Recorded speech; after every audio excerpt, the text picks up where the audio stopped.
Hello and welcome back to Surgery 101. This is a special episode that we're making in June 2021. My name is Jonathan White and I'm a general surgeon here at the Royal Alexandra Hospital in Edmonton, Alberta.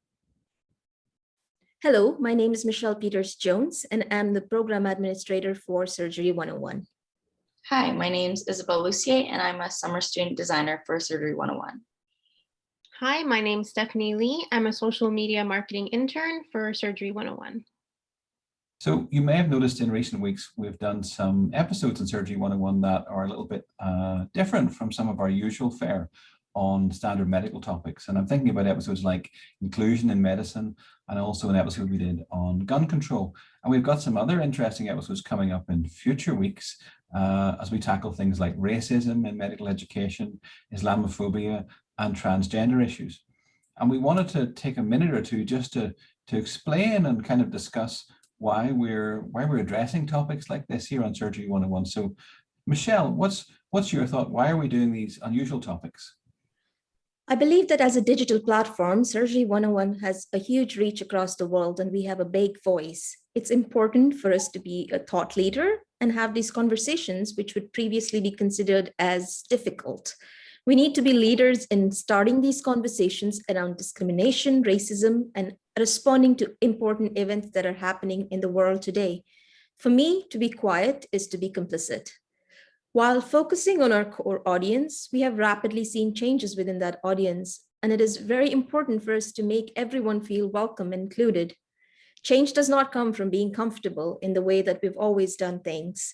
It's time to shake things up and step out of our comfort zones while addressing these matters and how they affect medical education in particular. That is awesome. Isabel, what do you think? I guess for me, healthcare workers aren't just healthcare workers, they're people too.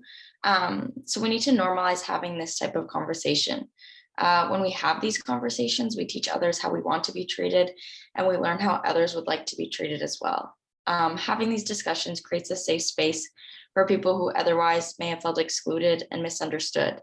To not have these conversations is to be ignorant and naive. Surgery 101 works with many different kinds of people all over the world, and to not try our best to make all people feel included and understood would be a huge opportunity missed.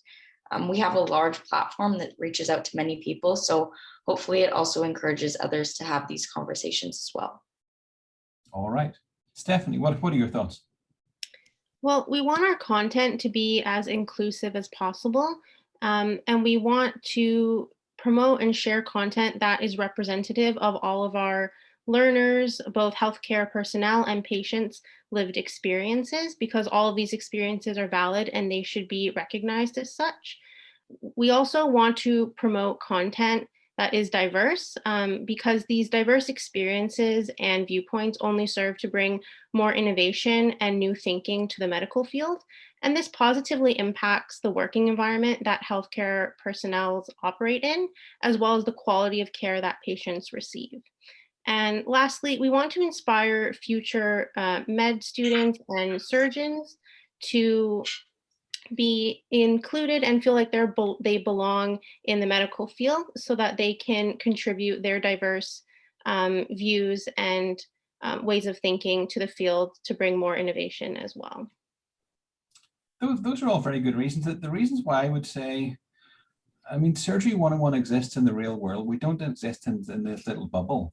And the big things that are happening in society actually affect us as well. So when we find 215 children buried in a field in British Columbia, that's a big deal. That affects us. That hits us in the heart when that happens, and we have to recognize that. When we've got friends, people of color who are subject to racism and Islamophobia, that affects us as well. What affects one of us affects all of us, really. So we're not immune to the larger tides and events in society. The other thing is that our patients are diverse as well. So if we don't know that these things are happening in the larger society, we really can't take care of our patients the way we should. So it's important to be well versed in all of these topics that are coming up and to try not to ignore them and push them under the carpet. Speaking of pushing things under the carpet, I went to medical school in the 1980s. 1987 was when I started, and we didn't cover any of these topics. We didn't talk about any of these topics. And the excuse for it back then was because it wasn't happening, right? Or we didn't know about it.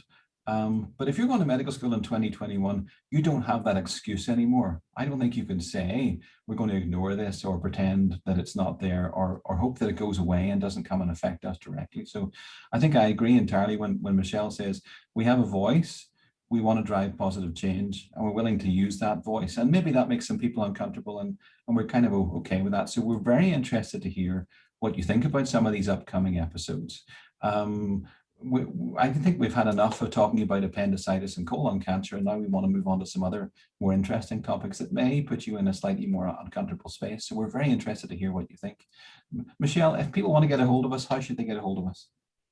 Hi, if you want to get hold of us, we have a Twitter account, surgery_101, and you can direct messages anytime you want. We have a Facebook account at surgery101, as well as our email address is surg101 at ualberta.ca. So please feel free to get in touch with us any way you want. And we're always available to talk about these topics and guide you in any way that you want to make a difference. All right. Well, thank you very much for sharing your views. And we look forward to hearing what you think about our new episodes. Bye.